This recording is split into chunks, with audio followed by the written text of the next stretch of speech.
여러분 부자 되고 싶으시죠? 방시혁, 이재용 되고 싶지 않으세요? 근데 부자는 되고 싶은데 어떻게 부자가 되는지는 모르시죠? 제 주변 사람들한테 물어보니까 전혀 감을 잡지 못하더라고요. 그래서 제가 이번 영상에서 어느 정도 감과 방법을 잡아드릴 테니까 여러분이 생각하실 때 경제력과 성향을 감안하셔서 제가 제안드리는 방법들 중 본인에게 적합한 방법을 골라서 활용하시기 바랍니다. 물론 중복해서 활용 가능합니다. 방법을 말씀드리기 전에 한 가지 유의해야 할 사항을 말씀드리면 부자가 되기 위해선 가난해질 각오도 하셔야 합니다. 제가 말씀드리는 세 가지 방법에 집중하다가 잘 되지 않으면 본래 가지고 있던 자산도 잃을 가능성이 있습니다. 이러한 리스크를 안기 싫어하시는 분들은 중산층을 목표로 평범한 자산 취득의 방법을 이행하셔야 합니다. 이 방법은 추후 다른 영상에서 다루겠습니다. 부자가 되는 가장 기본적인 방법, 첫 번째는 바로 사업입니다. 이 영상에서 말하는 사업이라는 것은 조직을 경영하는 일입니다. 개인 사업자는 이 항목에서 제외하고 조직을 구성해 경영을 주업으로 하는 법인 사업자만을 이야기하겠습니다. 이 법인 사업은 부자가 되는 지름길인데요. 그렇다면 왜 사업이 돈을 잘 벌 수 있을까요? 그건 바로 공식이 있습니다. 근로자는 노동력이 바로 월급에 반영됩니다. 근로자의 노동력을 투입하면 할수록 그대로 월급에 반영된다고 할 수 있죠. 하지만 사업자는 노동력과 시스템의 궁합이 매출의 결과를 좌지우지합니다.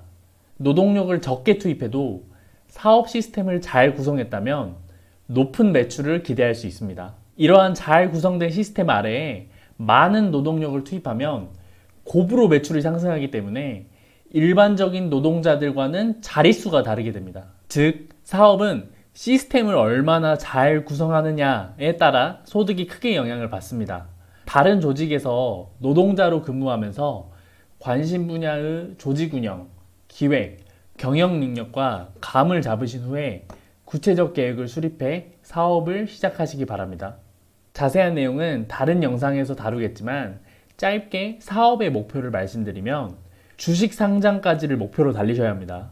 그 이상을 목표로 하시는 건 좋지만 주식 상장만 하고 회사를 매각해도 천문학적인 돈을 만들 수 있기 때문이죠. 자세한 영상은 다른 영상 더 만들어 볼게요. 부자가 되는 가장 기본적인 방법 두 번째는 바로 주식 투자입니다. 우리는 사업을 해야 돈을 많이 벌 수 있다는 것을 알고 있지만 사실은 좀 많이 두렵습니다. 그 이유는 시스템을 구축하는 것이 절대적인 답이 없기 때문인데요. 그렇기에 우리는 유능한 사람들이 구성해 놓은 시스템을 가지고 있는 기업의 주식을 삼으로써 부자가 될 수 있습니다.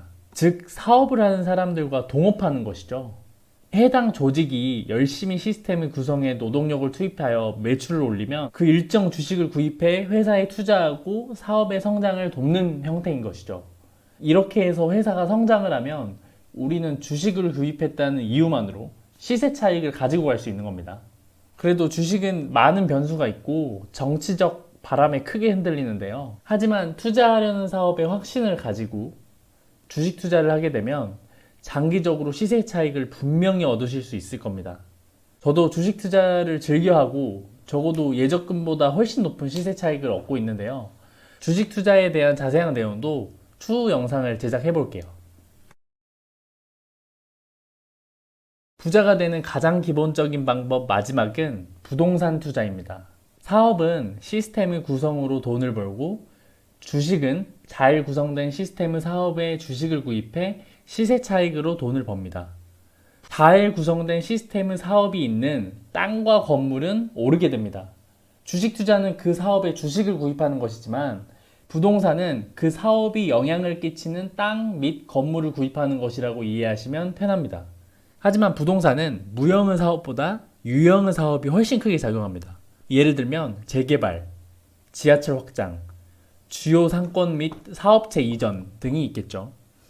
하지만 진입장벽이 좀 큰 분야입니다. 투자금이 크면 클수록 매매 차익을 볼 확률이 높고 투자금이 작으면 좋은 매물을 얻기 어렵고 억지로 부동산 투자에 뛰어들게 되면 오히려 매매 차익을 보지 못하는 경우도 있습니다. 그래서 자본이 넉넉하지 않다면 부동산은 추후 어느 정도 자본을 취득한 후에 투자하시기 바라고, 그 전까진 앞에서 설명드린 두 가지 방법을 활용하시는 게 더욱 유리한 전략이라고 볼 수 있겠죠. 자본이 부족하고 자격 요건이 되는 분들은 청약을 통한 투자 방법도 있습니다. 웬만한 청약 공고는 당첨만 되면 돈을 버는 경우가 많으니까 자본이 많지 않은 분들은 특별 공급이나 국민주택 자격 요건 충족에 힘을 써보시는 것도 좋겠습니다. 안전하게 부자가 되고 싶으신가요?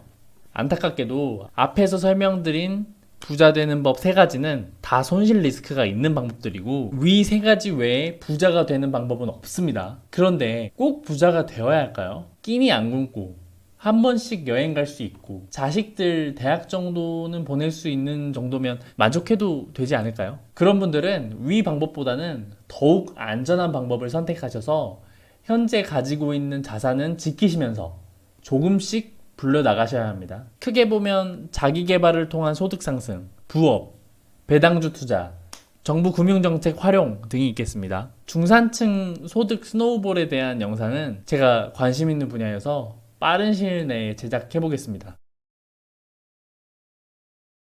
사실 돈을 버는 것은 모두 연결되어 있습니다. 시스템을 잘 만들거나 잘 만들어진 시스템을 볼 줄 알면 부자가 될 수 있습니다. 앞에서 말씀드린 사업, 주식 투자, 부동산 투자 중에 자신이 잘할 수 있을 것 같은 분야를 고르시고 그 분야에 대한 자세한 내용을 공부하시기 바랍니다. 하지만 자산 손실의 리스크가 부담되고 중산층으로 평범한 삶에 더 마음이 가시는 분들은 안전한 방법을 활용해서 자산 스노우볼을 구성하시기 바랍니다. 부자가 되고자 하는 분들은 아직 부자가 아닌 분들이죠. 직장을 가지고 계시면 노예 근성을 빠르게 버리고 시스템 구성에 눈을 가지시기 바랍니다. 방법과 방향의 감을 잡으셨다면 구체적 계획을 세우시고 스스로 자립해 사업, 투자를 넓혀 나가시기 바랍니다. 부자의 꿈을 이루는 구독자님들이 됐으면 좋겠습니다.